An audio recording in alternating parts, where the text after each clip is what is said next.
Hi everybody, my name is Sophie and welcome back to my YouTube channel. If you watched my video last week, you will know that I have an interest in books, as I mentioned.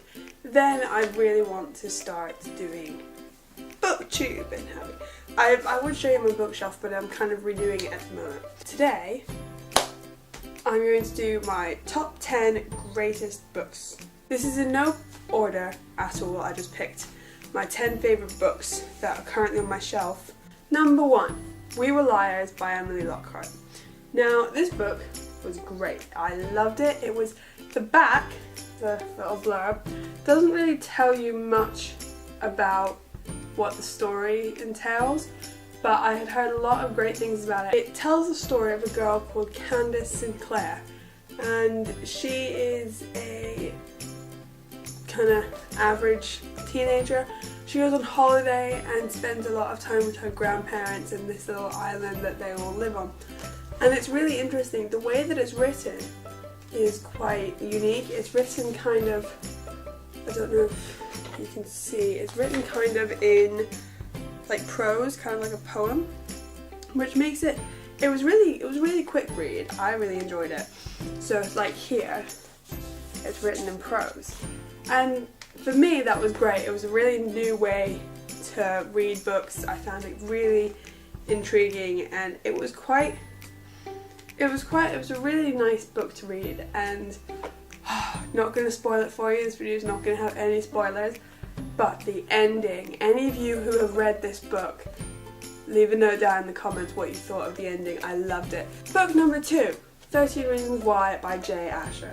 Now, I love this book. Again, I think I read it probably the same time as I read We Were Liars, so about 4 years ago. And it's amazing. I love it. I'm going to be saying that a lot in this video. It's about a boy called Clay Jensen, who his friend Hannah committed suicide, and she leaves him a box of tape recordings. Each tape recording, there's 13 of them, gives one reason why she killed herself, and it's going around the circle. And everybody who gets the box is someone who had a part in her suicide or why she killed herself. It's interesting to see how little things that you can say and little things that happen greatly affect people, and how small little things can just kind of build up. It's a really interesting story. It's not a very happy-go-lucky one. I wouldn't read it maybe as like a summer read. Yes, recommend this one. Book number 3, Am I Normal Yet by Hiya. This book covers the story of Evie as she's almost completely off her OCD medication, and how all she wants is to be normal, as it says in the title. All she wants is to just be a normal 16-year-old and to have friends and go out, and it's a very interesting book. It kind of gives you a sense of how different someone's life can be. Holly Bourne does an amazing job at portraying what living with OCD can be like. I don't have OCD, so I don't know, maybe it's not very accurate, but it certainly gave the appearance and the feeling of what it was like what it would be like to live with something like OCD. Now, book number 4 is kind of a strange one. It's called The Snow Child. It's by Ewan Ivey? I don't know if I'm probably not pronouncing that right, but it is really good. It's about a couple who move to the wilderness. They build a little snow girl, and she comes to life and just creates an amazing, it's just how she really helps them. It was very interesting to read and to see and to take the life. I normally read young adult fiction, so I'm very dystopian books and romance novels, and this was a completely different style. It was more just focusing on someone trying to be happy. It was very interesting to read. I thoroughly recommend it. This one's, again, not really a summer read, but as it's coming up to winter, this is perfect for this time, especially if you live in somewhere that snows in the winter. Now, book number 5 is Girl Heart Girl, or Girl Love Girl, by Lucy Sutcliffe. This was the first memoir that I've ever read. I've never really been interested in biographies because a lot of people who write them I don't have an avid interest in. It's really made me feel like I was there and everything was happening and I was watching it unfold. It was really good, and it was quite interesting to see what a modern day love story could look like. It was just very interesting. I recommend it if you're into memoirs or if you just want to read a book that's a real modern day love story. Very good, would recommend. Now this next book, which I think is number 6, is Eleanor Park by Rainbow Rowell. It's a very stereotypical love story. It's about a girl called Eleanor and a guy called Park who basically they meet and fall in love, and it's very interesting. The way it's written is really it was a really good book. It reminded me a lot of myself, which sounds incredibly cheesy, but if you read it or if you have read it, you will know what I'm talking about. It's a book that you can relate to. It's really good, and the ending was intriguing. It wasn't what you would expect. The interesting thing about this, or the ending of this book, is that no one really knows how it ends. It does have, obviously, as every book does, a definite ending, and if you read this book you'll know what I mean. It's a good example of what first love is, and I would recommend it. It's a very good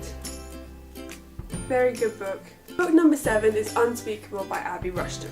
This book is quite interesting. It's about a girl called Megan who is selectively mute after a trauma that occurred, and she doesn't have very many friends. Her mum's finding it very difficult to be around her. I think her mind is telling her that she can't talk while she's physically able to. It's all about how she meets this girl called Jasmine who wants to become friends with her, and she hasn't had that before or since she became mute, which is quite new for her. This was probably one of the first LGBT books, or ones that teased at an LGBT couple book that I've read. And it was really interesting to step into the mind of someone who was going through this and to see kind of what they were thinking. I would recommend it. Book number 8, The Rest of Us Just Live Here by Patrick Ness. It's about a boy called Mikey who lives in a dystopian world, so everything's doing wrong there. I think there are aliens hunting them. But he's not the hero. He's not the guy who goes and saves the world from these blue-eyed demons, which is what they are in this book. He just wants to find someone to graduate college and just kind of be a normal person. And it's interesting to see how the dystopian genre and the romance genre really collide in this. It was the first Patrick Ness book I've read. I loved it. It was so interesting to read. The heroes are called indie kids, and they're all ones with crazy, ridiculous names, and the whole thing is kind of a little bit taking the mick out of dystopian novels. I love this book. I would so recommend it. Anyone who has any interest in dystopian novels, even if you don't, it laughs at dystopian novels throughout the whole book. It's wonderful, it's humorous. Book number 9, Fangirl by Rainbow Rowell. Now, I read this book when I was just being introduced to fan culture. My best friend at the time was obsessed with Harry Potter. I found this book, well, almost as soon as I had just learnt the definition of what a fangirl is. I found it in Waterstones, and I thought this will be an amazing book to read. And it's about 2 identical twins called Kath and Ren. It's a lovely book. The twins go off to university, and Ren goes out and parties and hangs out with people and has a great social life, whereas Kath really just wants to sit and bury herself in a series of books which is the Simon Snow series. Really interesting to read to see how her life progressed and what happened while she was there, and it was really interesting. The tagline on the back of it is "A tale of fan fiction, family and first love." That doesn't sum up this book, I don't know what is. If you are a fangirl or a fan of anything, I would recommend reading this because it's quite interesting. You'll find a lot more in this than you really know. And while it may seem like it's gonna be taking the mick out of fangirls, it really doesn't. It's a really honest tale of what being a fangirl is like, and it's great. And last but not least, All the Bright Places by Jennifer Niven. I read this about 2 or 3 years ago, and it was amazing. It was, again, it was quite sad. It's not a very happy-go-lucky, everything's gonna be okay book. It's incredible. It's all about how someone who's so set that life is terrible can learn that it's not. It's a really interesting book. It shows how much someone can help other people. It was a great tale of love and how one person can help pull someone through.